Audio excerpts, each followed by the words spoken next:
take full responsibility for what happens to you. It's one of the highest forms of human maturity, accepting full responsibility. It's the day you know you've passed from childhood to adulthood, the day you accept full responsibility. And another note, learn to reap in the fall without apology. Without apology if you do well, and without complaint if you don't. That's maturity. I used to have that long list of reasons why I wasn't doing well. To explain. You got to explain, right? Otherwise you're going to look bad.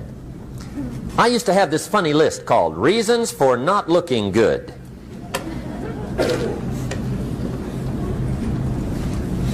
I used to blame the government. I mean, you can believe that or not. It was at the top of my list. I had a lecture second to none. The government. That was on my list. I used to blame taxes. Look what you got left after they take everything. And they expect you to do well. That was on my list there. Prices, that one's easy, right? You walk into the supermarket with $20, come out with a little half bag. So I had that on my list. I used to blame the weather. I blamed the traffic. I used to blame my car. I blamed the manufacturers. I used to blame the company. I blamed company policy. I used to blame the training program. I blame my negative relatives. They were always putting me down. I blame my cynical neighbors. They're just selfish, looking out for themselves. Won't loan you money? They were on my list.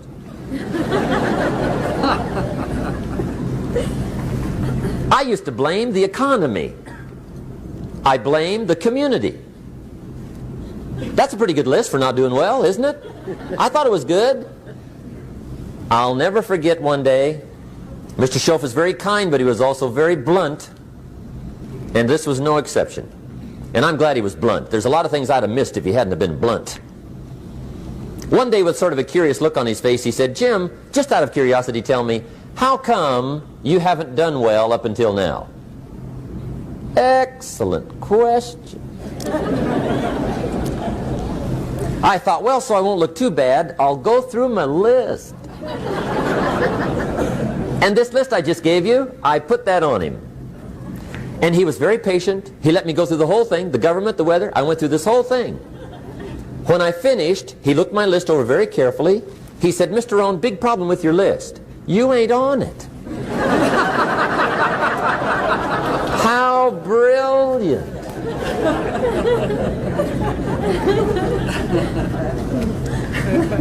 When I went to work for him a few months later, I learned very quickly to tear up my list, reasons for not doing well, and I threw it away.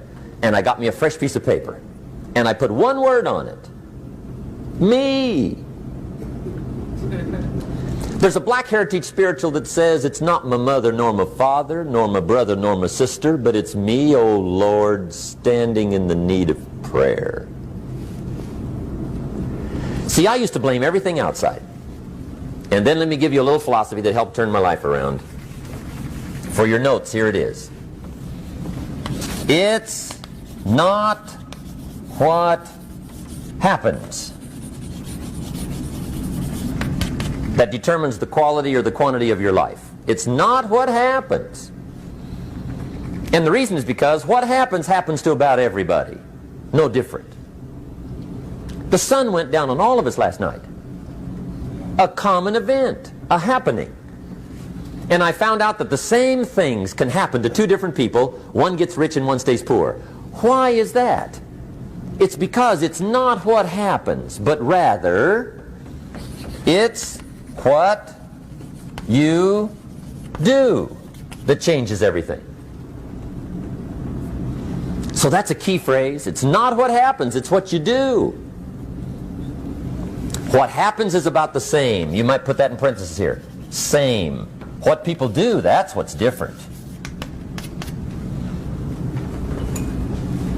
Anything can happen, right? Everything can happen. I've heard all the stories. I've been one of the stories. Hey, we could all tell stories all night long, right? Happenings. Anything can happen. Have you heard of Murphy's Laws? Anybody here heard of Murphy's Laws? Okay, most of you have. Murph had these laws. One of them was, if anything can go wrong, it will. That's one of Murphy's Laws. He was not one of the great positive speakers of the day. But anyway, it's still true though, right? Anything can go wrong, everything can go wrong. For sure. But see, those are the happenings, right? Everything can happen, anything can happen. But it's not the happenings, it's what you do about it. Somebody says, yeah, but you don't understand the disappointments I've had. Come on. Everybody's had their share. Disappointments are not special gifts reserved for the poor. Everybody has them. The difference is what you do about them. It's not the weather. I used to blame the weather, and I discovered it rains on the rich. So see, that won't help. Two men wake up one morning, there's a rainstorm on. One of them looks out his window, sees the rainstorm, and he says, wow, what a storm. With weather like this, they can't expect you to go out and make sales. He stays home. Same morning, the other guy looks out his window, sees the same storm, says, wow, what a storm. But he says, you know what, with weather like this, what a great day to go out and make sales. Most everybody will probably be home, especially the salesman.